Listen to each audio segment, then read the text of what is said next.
ഗർഭകാലത്തിൻ്റെ 28ാമത്തെ ആഴ്ചയിൽ ഗർഭിണിയിലുണ്ടാകുന്ന മാറ്റങ്ങൾ, കുഞ്ഞിൻ്റെ വളർച്ച, ഈ ആഴ്ചയിൽ കുഞ്ഞിന് എത്രത്തോളം വെയിറ്റ് വേണം, അതുപോലെ തന്നെ കുഞ്ഞിൻ്റെ സൈസ്, ഗർഭിണി എന്തൊക്കെ കാര്യങ്ങളാണ് ശ്രദ്ധിക്കേണ്ടത്, ഇതൊക്കെയാണ് ഇന്നത്തെ വീഡിയോ. ഹായ് ഫ്രണ്ട്സ്, ഞാൻ നന്ദന. എൻ്റെ ചാനൽ ആദ്യമായിട്ടാണ് കാണുന്നതെങ്കിൽ പ്ലീസ് ഡു സബ്സ്ക്രൈബ്. 28 ആഴ്ച എന്ന് പറയുന്നത് 7ാം മാസത്തിൻ്റെ തുടക്കമാണ്, അതായത് തേർഡ് ട്രൈമസ്റ്റർ. ഫസ്റ്റ് ട്രൈമസ്റ്ററിൽ മിക്ക ഗർഭിണികളിൽ ക്ഷീണവും തളർച്ചയും ഉണ്ടാവുന്നു. എന്നാൽ സെക്കൻഡ് ട്രൈമസ്റ്റർ ആവുമ്പോൾ ഗർഭിണികൾ കൂടുതൽ എനർജറ്റിക് ആയിട്ട് കാണപ്പെടുന്നു. വീണ്ടും തേർഡ് ട്രൈമസ്റ്റർ എത്തുമ്പോൾ ഗർഭിണികളിൽ ക്ഷീണവും തളർച്ചയും ഉണ്ടാവുന്നതാണ്. ഈ ആഴ്ച മുതൽ കുഞ്ഞ് വേഗത്തിൽ വളരുന്നതിനാൽ തന്നെ ഗർഭിണികളുടെ വയറിൻ്റെ സൈസ് കൂടുതൽ പ്രകടമാവുന്നതാണ്. കുഞ്ഞിൻ്റെ സൈസ് കൂടുന്നതിനാൽ തന്നെ ബ്ലാഡറിലേക്കുള്ള പ്രഷറും കൂടുന്നു.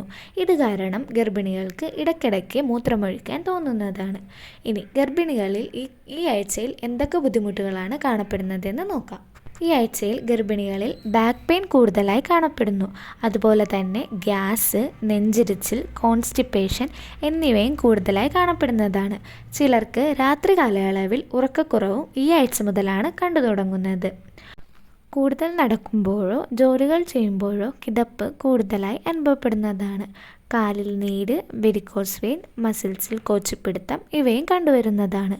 വയറിൻ്റെ വലുപ്പം കൂടുന്നതിനാൽ തന്നെ സ്കിന്നിൽ സ്ട്രെച്ച് മാർക്കും ചൊറിച്ചിലും അനുഭവപ്പെടുന്നു. വയറിൻ്റെ നടുക്കുകൂടെ ഒരു ഡാർക്ക് ലൈൻ പോകുന്നതായി കാണാം. ഇതിനെയാണ് ലീനിയ നയഗ്ര എന്ന് പറയുന്നത്. ഈ സമയം ഗർഭിണികൾക്ക് കുഞ്ഞിൻ്റെ മൂവ്മെൻറ്റ്സ് റെഗുലറായി അറിയാൻ സാധിക്കുന്നതാണ്. ചിലർക്ക് ഈ സമയം ചെറിയ പെയിൻ ഉണ്ടായിരിക്കുന്നതാണ്. ഇത് നോർമലായ കാര്യമാണ്.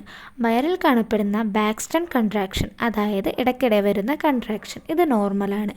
എന്നിരുന്നാലും ഇടയ്ക്കിടെ കൂടുതൽ തവണ വരികയും കൂടുതൽ പെയിൻ അനുഭവപ്പെടുകയും ചെയ്യുന്നതെങ്കിൽ ഡോക്ടറെ കാണിക്കേണ്ടതുണ്ട്. ഈ സമയം ബ്രസ്റ്റിൻ്റെ സൈസ് കൂടുതലായി കാണപ്പെടുന്നു. ഏരിയോളയിൽ കാണുന്ന ഹെയറും വലുതായിട്ടുണ്ടാവും. ബ്രസ്റ്റിൽ നിന്ന് ലീക്കേജ് ഉണ്ടായിരിക്കുന്നതാണ്. ഈ സമയം വെജൈനൽ ഡിസ്ചാർജും കൂടുതലായി കാണപ്പെടുന്നു. ഇനി 28 ആഴ്ചയിലെ കുഞ്ഞിൻ്റെ വളർച്ച എത്രത്തോളമായിട്ടുണ്ടെന്ന് നോക്കാം.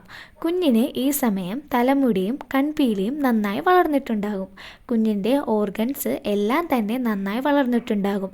എന്നാലും ഇതിൻ്റെ എല്ലാം ഫങ്ഷൻസ് ഫുള്ളായി മെച്ചുറായിട്ടുണ്ടാവില്ല. കുഞ്ഞിൻ്റെ ബ്രെയിൻ ഓരോ അറകളായി ഫോം ചെയ്തിട്ടുണ്ടാകും.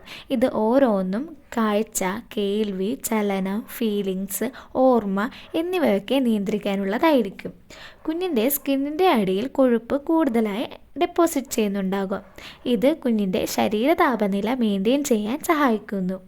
കുഞ്ഞിന് ഈ സമയം എക്കിലിടുവാനും സ്വപ്നം കാണുവാനും കഴിയുന്നതായിരിക്കും. കുഞ്ഞിൻ്റെ ശ്വാസകോശം ശ്വസിക്കുവാനായി കൂടുതൽ രൂപപ്പെട്ടിട്ടുണ്ടാകാം. ഈ സമയം കുഞ്ഞ് കണ്ണ് തുറക്കുവാനും അടക്കുവാനും തുടങ്ങുന്നതായിരിക്കും. ഈ സമയം കുഞ്ഞിന് ഏകദേശ നീളം 37.6 സെൻറ്റിമീറ്റർ ആയിരിക്കും. തൂക്കം ഏകദേശം 1 കിലോക്ക് അടുത്തുണ്ടായിരിക്കുന്നതാണ്. ഈ സമയം ഗർഭിണികൾ അനീമിയ, അതുപോലെ തന്നെ ബ്ലഡ് പ്രഷറും ചെക്ക് ചെയ്യേണ്ടതാണ്. സെക്കൻഡ് ഡോസ് TT എടുക്കാത്തവർ സെക്കൻഡ് ഡോസ് TT എടുക്കുകയും GTT, അതായത് ഗ്ലൂക്കോസ് ടോളറൻസ് ടെസ്റ്റ് ചെയ്യേണ്ടതുമാണ്. ഈ ആഴ്ച മുതൽ ഗർഭിണികൾ കുഞ്ഞിൻ്റെ മൂവ്മെൻറ്റ്സ് ചെക്ക് ചെയ്ത് തുടങ്ങേണ്ടതാണ്. മാത്രമല്ല ഇലക്കറികൾ, പച്ചക്കറികൾ, ഫ്രൂട്ട്സ്, ധാരാളം വെള്ളം കുടിക്കണം.